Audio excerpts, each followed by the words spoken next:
ಬಲೆಗೆ ಬಿದ್ದ ಕರುನಾಡಿಗೆ ವಿಷ ಉಣಿಸುತ್ತಿದ್ದಂತ ಖದೀಮ ಕೊನೆಗೂ ಸಿಕ್ಕಿಬಿದ್ದಿದ್ದಾನೆ. ನಕಲಿ ಔಷಧ ಪ್ರಕರಣದ ಆರೋಪಿ ಸಿಕ್ಕಿಬಿದ್ದಿದ್ದು ನಕಲಿ ಔಷಧ ದಂಧೆ ಪ್ರಕರಣದ ಕಿಂಗ್ ಪಿನ್ ಬಂಧನವಾಗಿದೆ. ಈಗ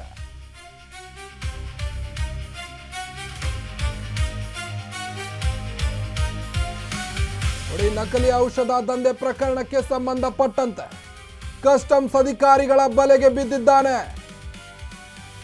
ಪ್ರಶಾಂತ್ ತಾವರಕೆರೆ. ಪೊಲೀಸರ ದಾಳಿಯ ವೇಳೆ ತಲೆಮರೆಸಿಕೊಂಡಿದ್ದ, ವಿದೇಶದಲ್ಲೇ ಕಿರಾತಕನ ಹೆಡೆಮುರಿ ಕಟ್ಟಿದ್ದಾರೆ ಅಧಿಕಾರಿಗಳು. ಅಜರ್ಬೈಜಾನ್ನಲ್ಲಿ ಆರೋಪಿ ಸೆರೆ ಹಿಡಿದಿದ್ದೇಗೆ ಗೊತ್ತಾ? ಹಾಗಾದ್ರೆ ರಾಷ್ಟ್ರವನ್ನೇ ಬೆಚ್ಚಿ ಬೀಳಿಸಿದ ನಕಲಿ ಜಾಲದ ವಿದೇಶಿ ನಂಟಿದು. ಬಲೆಗೆ ಬಿದ್ದ ಕರುನಾಡಿಗೆ ವಿಷ ಉಣಿಸುತ್ತಿದ್ದಂತ ಖದೀಮ ಈತ ಕೊನೆಗೂ ಸಿಕ್ಕಿ ಬಿದ್ದಿದ್ದಾನೆ. ನಕಲಿ ಔಷಧ ಪ್ರಕರಣದ ಆರೋಪಿ ಈತ. ನಕಲಿ ಔಷಧ ದಂಧೆ ಪ್ರಕರಣದ ಕಿಂಗ್ ಪಿನ್ ಬಂಧನ ಮಾಡಲಾಗಿದೆ. ವಿದೇಶದಲ್ಲೇ ಕಿರಾತಕನ ಹೆಡೆಮುರಿ ಕಟ್ಟಿದ್ದಂತ ಅಧಿಕಾರಿಗಳು. ಅಜರ್ಬೈಜಾನ್ನಲ್ಲಿ ಆರೋಪಿ ಸೆರೆ ಹಿಡಿದಿದ್ದೇಗೆ ಗೊತ್ತಾ? ರಾಷ್ಟ್ರವನ್ನೇ ಬೆಚ್ಚಿ ಬೀಳಿಸಿದ ನಕಲಿ ಜಾಲದ ವಿದೇಶಿ ನಂಟಿದು. ಬಲೆಗೆ ಬಿದ್ದ ಕರುನಾಡಿಗೆ ವಿಷ ಉಣಿಸುತ್ತಿದ್ದಂತ ಖದೀಮ ಈತ ಕೊನೆಗೂ ಸಿಕ್ಕಿ ಬಿದ್ದಾನೆ. ನಕಲಿ ಔಷಧ ದಂಧೆ ಪ್ರಕರಣದ ಕಿಂಗ್ ಪಿನ್ ಬಂಧನವಾಗಿದೆ. ಈಗ ಪ್ರಶಾಂತ್ ತಾವರಕೆರೆ ಪೊಲೀಸರ ದಾಳಿಯ ವೇಳೆ ತಲೆಮರೆಸಿಕೊಂಡಿದ್ದ, ನಕಲಿ ಔಷಧ ದಂಧೆ ಪ್ರಕರಣಕ್ಕೆ ಸಂಬಂಧಪಟ್ಟಂತೆ ಕಸ್ಟಮ್ಸ್ ಅಧಿಕಾರಿಗಳ ಬಲೆಗೆ ಬಿದ್ದಿದ್ದಾನೀಗ.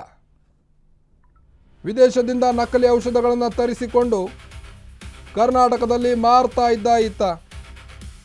ವಿದೇಶದಿಂದ ಕಡಿಮೆ ಬೆಲೆಗೆ ಔಷಧವನ್ನು ಕರ್ನಾಟಕಕ್ಕೆ ತರುವಾಗ ಆರೋಪಿಗಳನ್ನು ಬಂಧಿಸಲಾಗಿದೆ. ಬಲೆಗೆ ಬಿದ್ದಿದ್ದಾನೀಗ. ಬೆಂಗಳೂರಿನ ಚಾಮರಾಜಪೇಟೆ ಹಾಗೂ ಕಮರ್ಷಿಯಲ್ ಔಷಧ ಮಳಿಗೆಗಳ ಮೇಲೆ SIT ದಾಳಿ ನಡೆಸಿತ್ತು.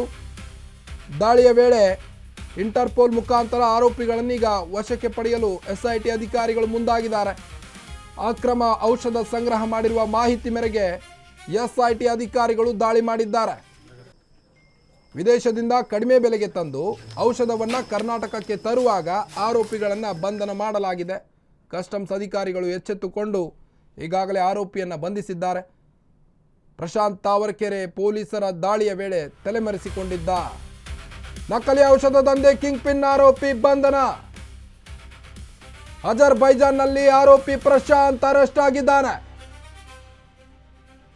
ನಾಗರಬಾವಿಯ ಪ್ರಶಾಂತ್ ಸೇರಿ ಮತ್ತಿಬ್ಬರ ಬಂಧಿಸಲಾಗಿದೆ. ಅಜರ್ಬೈಜಾನ್ ಏರ್ಪೋರ್ಟ್ನಲ್ಲಿ ಆರೋಪಿಗಳು ಅರೆಸ್ಟ್ ಆಗಿದ್ದಾರೆ. ಆರೋಪಿಗಳನ್ನ ಕಸ್ಟಮ್ಸ್ ಅಧಿಕಾರಿಗಳು ಬಂಧಿಸಿದ್ದಾರೀಗ. ಔಷಧ ಸಾಗಣೆ ಮಾಡುತ್ತಿದ್ದಾಗಲೇ ಬಲೆಗೆ ಬಿದ್ದಿದ್ದಾನೆ. ಅಗ್ಗದ ಬೆಲೆಗೆ ಕೋಟ್ಯಾಂತರ ಮೌಲ್ಯದ ಔಷಧ ತರ್ತಿದ್ದಂಥ ಗ್ಯಾಂಗ್ ಇದು. ಜನರ ಜೀವನದ ಜೊತೆ ಆಟವಾಡ್ತಿದ್ದಂಥ ಗ್ಯಾಂಗ್ ಇದು. ಏರ್ಪೋರ್ಟ್ನಲ್ಲಿ ತಪಾಸಣೆ ನಡೆಸಿದಾಗ ಬಂಡವಾಳ ಬಯಲಾಗಿದೆ. ಪೊಲೀಸರ ವಿಚಾರಣೆ ವೇಳೆ ಪ್ರಶಾಂತ್ ಪತ್ನಿ ಬಾಯ್ಬಿಟ್ಟಿದ್ದಾಳೆ. ಅಗ್ಗದ ಕ್ಯಾನ್ಸರ್ ಔಷಧ ತರಲು ತೆರಳಿದ್ದಂಥ ಪ್ರಶಾಂತ್ ಆಗಸ್ಟ್ 8ರಂದೇ ಅಜರ್ಬೈಜಾನ್ಗೆ ಪ್ರಶಾಂತ್ ತೆರಳಿದ್ದ. ಇಬ್ಬರು ಸಹಚರರ ಜೊತೆ ಪ್ರಶಾಂತ್ ಹೊರಟಿದ್ದ. ಕೋಟ್ಯಾಂತರ ಮೌಲ್ಯದ ಔಷಧ ಭಾರತಕ್ಕೆ ತರಲು ಯತ್ನಿಸಿದ್ದ ಈತ ಪ್ರಶಾಂತ್.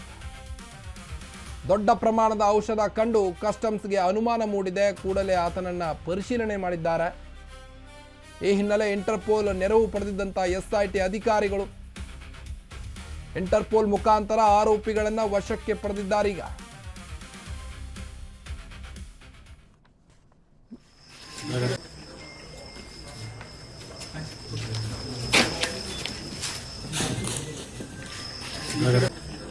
ನೋಡಿ, ಜನರ ಜೀವನದ ಜೊತೆ ಚೆಲ್ಲಾಟವಾಡ್ತಿದ್ದಂಥ ಪ್ರಶಾಂತ್ ತಾವರಕೆರೆಯನ್ನ ಬಂಧಿಸಲಾಗಿದೆ. ಈಗ ಪೊಲೀಸರಿಂದ ತಲೆಮರೆಸಿಕೊಂಡಿದ್ದ ಈತ ಬೇರೆ ಕಂಟ್ರಿಗಳಿಂದ ಅಗ್ಗದ ಬೆಲೆಗೆ ಔಷಧವನ್ನು ತೆಗೆದುಕೊಂಡು ಬಂದು ಕರ್ನಾಟಕದಲ್ಲಿ ಮಾರ್ತಾ ಇದ್ದ. ಈ ವೇಳೆ SIT ಅಧಿಕಾರಿಗಳು ಎಚ್ಚೆತ್ತುಕೊಂಡು ಕಸ್ಟಮ್ಸ್ ಅಧಿಕಾರಿಗಳು ಎಚ್ಚೆತ್ತುಕೊಂಡು ಕರ್ನಾಟಕಕ್ಕೆ ಆ ಔಷಧವನ್ನು ತರುವಾಗ ಈಗ ಸಿಕ್ಕಿಬಿದ್ದಿದ್ದಾನೆ.